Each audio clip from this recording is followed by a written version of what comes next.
students, today we will cover numerical treatment of bill of exchange. In my previous video, I taught you about theoretical treatment of bill of exchange, but today we will discuss numerical treatment of bill of exchange. In numerical treatment of bill of exchange, we have four cases. First one is when bill retained by the drawer till due date. Second case is when bill discounted by the bank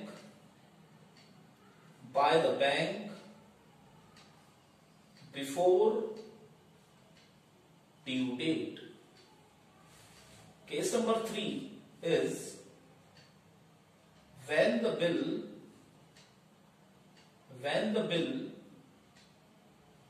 endorsed in favor of creditor, and case number 4 is when the bill sent for collection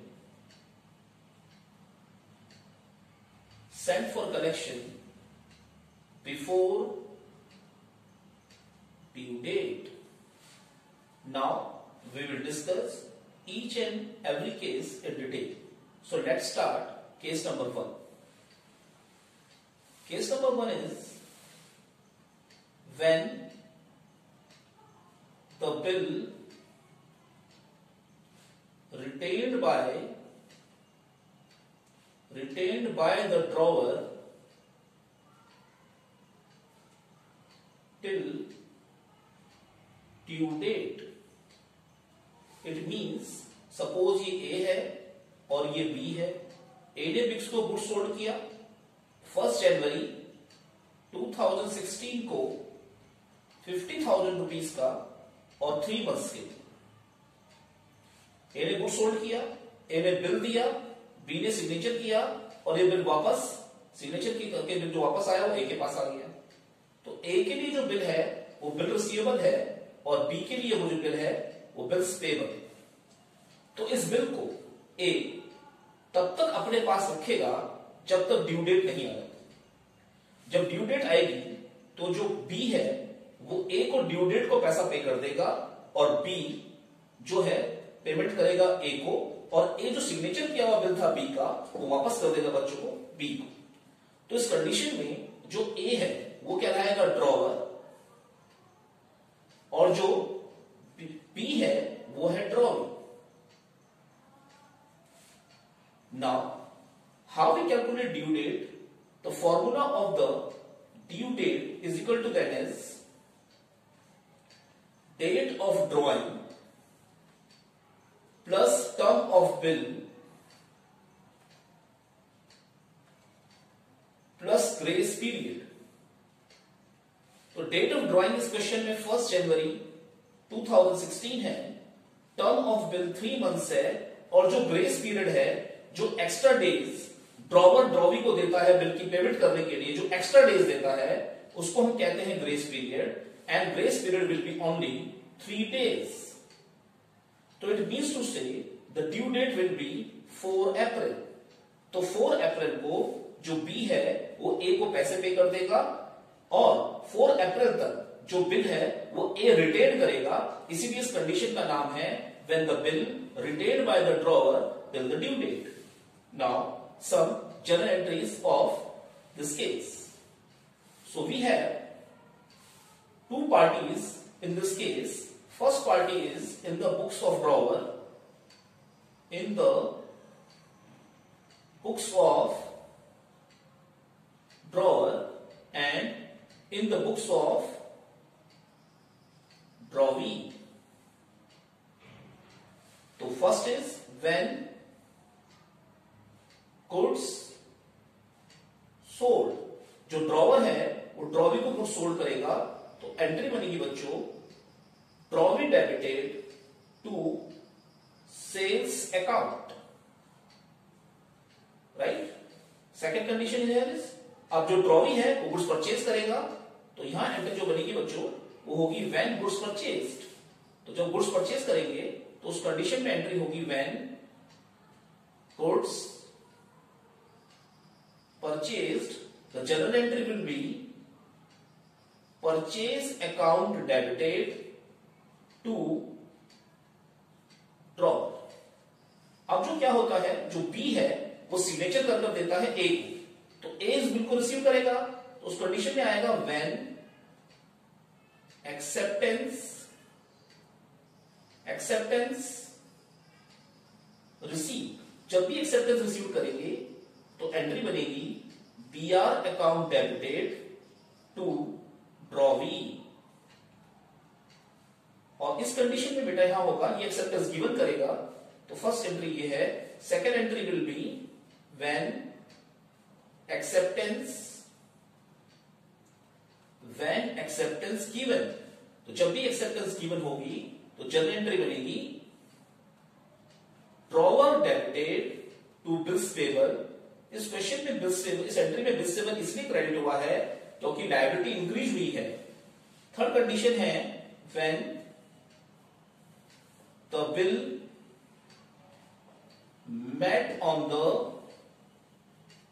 met on the due date। जब जो drawee है वो due date को payment कर देगा ए को, तो ए के पास कैश आ जाएगा और जो सिग्नेचर किया हुआ बिल था ए के पास वो वापस कर देगा उसे बी को। तो इस कंडीशन में एंट्री बनेगी cash account debited to B R account. और जो थर्ड यहां पर कंडीशन होगी when bill paid on due date, तो इस केस में बेटा एंट्री बनेगी अब बी के पास इस बिल को वापस आ जाएगा ड्रॉवी के पास। जब ड्रॉवी के पास बिल वापस आएगा तो बिल्स की लायबिलिटी कम हो जाएगी और कैश चला जाएगा। जब लायबिलिटी कम होती है तो डेबिट करते हैं, और जब कैश कम होता है यानी कि एसेट्स कम होती है तो उसे क्रेडिट करते हैं। तो ये कंडीशंस हैं फर्स्ट केस में जो आपकी एंट्रीज बनेगी। Now take one example of this case. So first example is, suppose Ram sold goods to B Shyam on 1st April 2016 for rupees 50,000 for 3 months, right? Shyam accept it and return it to Ram. The bill was met on due date. Make necessary journal entries. Make necessary journal entries in the books of Ram and Shyam. In this case, Ram is drawer and Shyam is drawee. So we have to make journal entries in this case. The first journal entry will be in the books of Ram.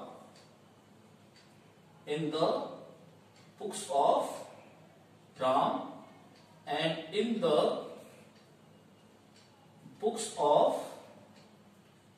Shyam. तो राम के रूप में जब entry बनेगी तो यहां पर 2016 अप्रैल 1 में जो पहली एंट्री हम बनाएंगे श्याम डेबिटेड और टू सेल्स अकाउंट। इस केस में 2016 को अप्रैल 1 में ड्रॉवी के रूप में एंट्री बनेगी बेटा purchase account debited to Ram, right? Now second entry is acceptance received. The entry will be BR account debited to Shyam. और इस केस में एक्सेप्टेंस गिवन की एंट्री बनेगी, तो journal entry will B debited, 2 bills payable. Now अप्रैल, अब जो due date आएगी इस क्वेश्चन में 1 अप्रैल से, और अगर हम ड्यू डेट कैलकुलेट करेंगे तो what will be the due date? Let's, what is the due date? तो formula of the due date will be due date is equal to then is date of drawing plus term of bill plus grace period. तो अगर आप इस फॉर्मूले को apply करेंगे तो date of drawing है 1 अप्रैल, टर्म ऑफ बिल है 3 मंथ्स और ग्रेस पीरियड है 3 डेज। तो ड्यू डेट विल बी 4 जुलाई। तो 4 जुलाई को जो श्याम है वो राम को पेमेंट कर देगा। तो 4 जुलाई को जो हम पेमेंट बनाएंगे, राम के पास कैश आ जाएगी और वो बिल वापस कर देगा श्याम को। तो इस केस में यहां पर 4 जुलाई को हम एंट्री बनाएंगे बेटा। तो यहां पर bills payable comes in and what goes out? Cash goes out. So this is the journal entry of case 1 number 1.